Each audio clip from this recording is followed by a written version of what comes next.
Hello. Hi, welcome to A1 Juncture. This is Anthony One, and you're listening to my COVID-19 video diary. Thanks for listening. Day 4. Just an update on my smell, my ability to smell.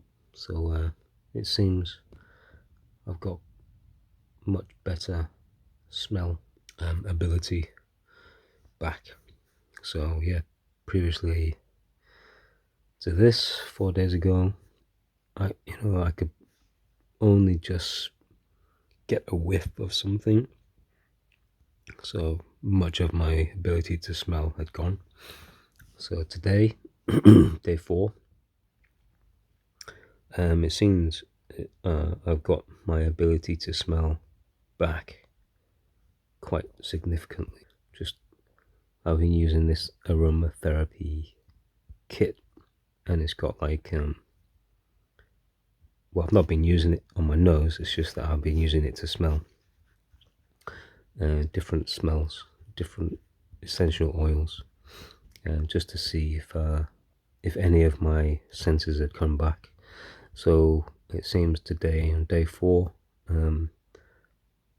my senses in my nose are much improved. I can smell the different varieties of essential oils. So that's good news, because I was kind of expecting my senses to be dulled for quite a lot longer, like for months, because I know I know people who've lost their smell for months and months. I think they might call that long COVID. So fingers crossed. I think my senses have come back, and I can't tell if I'm smelling normally now, but I can definitely smell the different. The lavender, the clove oil. There's peppermint.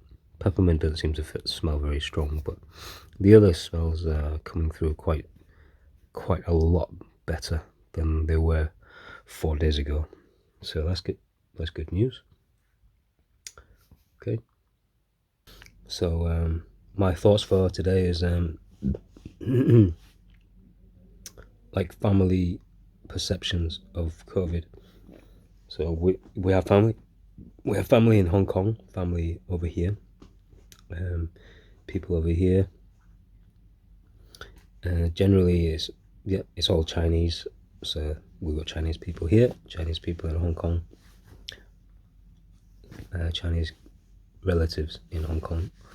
My mum tells my aunties in Hong Kong that I have COVID, and then they immediately go into panic mode and talk about isolating me from everyone in the house and making sure everything possible is done to make sure there's no cross-contamination within the house.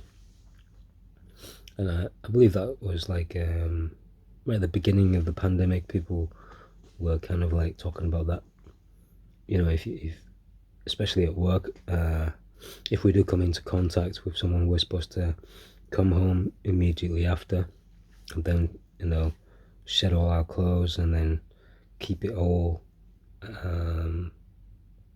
bagged up and separate, and then we'd have to wash, have a shower, and then put on a new set of clothes and then go back to work. So that was the idea. Going back to the response from people in Hong Kong, they're very careful. They're really careful about cross-contaminating and keeping the safety of uncontaminated, keeping them safe from COVID. So they're quite extreme in Hong Kong. The fear really strikes to their hearts, and their response is quite adverse, quite extreme. Now, and it's the same here as well with the Chinese people community that I speak with here.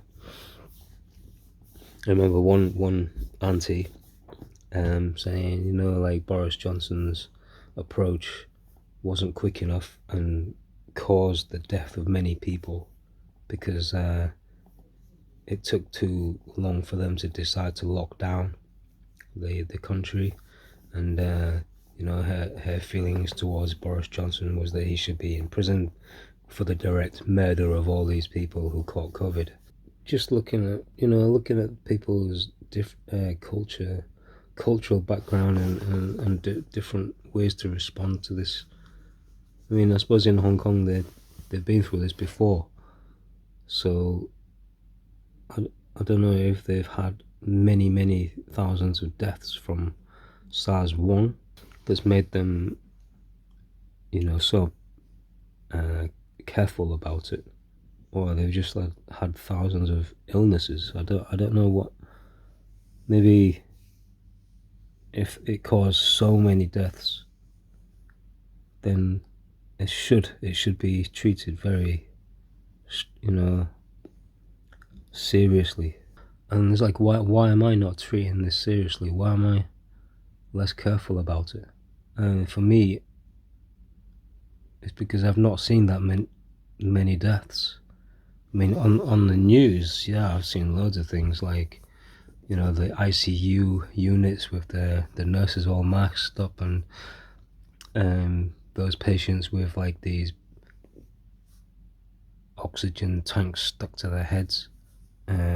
So, I mean, on the television, we see these extreme cases and how dangerous COVID can be. But then, you know, it's really hard to tell from one picture, and it's a close-up picture at that. I mean, you can't actually tell that was the whole hospital like that, or was it just one operation room like that? I mean, a picture tells 1,000 words, but I mean, like, that 1,000 words is like based on one little picture. So for me, I'm still not as serious as the people in Hong Kong and the Chinese community here. I don't feel as scared of COVID as they do. I mean, yeah, the talk of deaths. So there was one quite high profile figure, and in the Chinese community, and he did die of COVID. So we're told. You know, we don't know the details of any other conditions the person had. I mean, I think a lot of people maybe forget that the complications are not just from COVID itself. It's that people have already got certain conditions. You know, their body's already weakened in some way, and something like COVID coming along is just going to topple, you know, the dominoes. I feel like just the COVID is just the trigger for those existing problems within their own bodies. I mean, I remember visiting my first COVID patient. So it's like that was right at the beginning of the pandemic, or near enough, and I was told to go and help somebody who was recently admitted to hospital with COVID symptoms and released. So, I mean, straight away it's like, well, you know, if this thing's so serious, then why are they releasing people back into the community? So, you know, in the beginning I was like questioning the severity, questioning how dangerous COVID was, because they were already sending old people back home, you know, whereas when, you know, what we're seeing on television is that ICU units full with people with these oxygen tanks stuck to their heads. So, but I remember I remember hesitating and fearing for my own health and my own life when I went into this person's house. And I was thinking, I put on all my PPE, did my best to cover up, but I remember thinking, I'm really putting myself at risk here based on the knowledge that I gained from the television. I was quite fearful, and I remember just opening the door and thinking, am I gonna catch it? Am I, what, I was like, am I unnecessarily risking my life by going into this person's house to help him? I was really thinking that. I was thinking, am I actually gonna catch it now? But it didn't stop me from going in. It didn't. What's wrong with me? I mean, I'm not scared of death. What? Why the hell did I go in? Most people probably would think, well, this thing kills people. It puts you in hospital. And yet, I was still, would you say stupid? Still stupid enough to go in and put my own life at risk. And then also I was also not just myself at risk, but then my family as well, because after entering that house, I'd have to go and take myself, who had been contaminated, back home, and then run the risk of spreading the disease at home. There's something wrong with me. Why did I continue to go into that house? I think at that point I already had suspicions. Straight away I wanted to go into the community and find out for myself what was going on. So that was one small part of joining the job that I did. I wanted to help in the community, but at the same time I wanted to find out for myself, to see for myself how serious this disease was.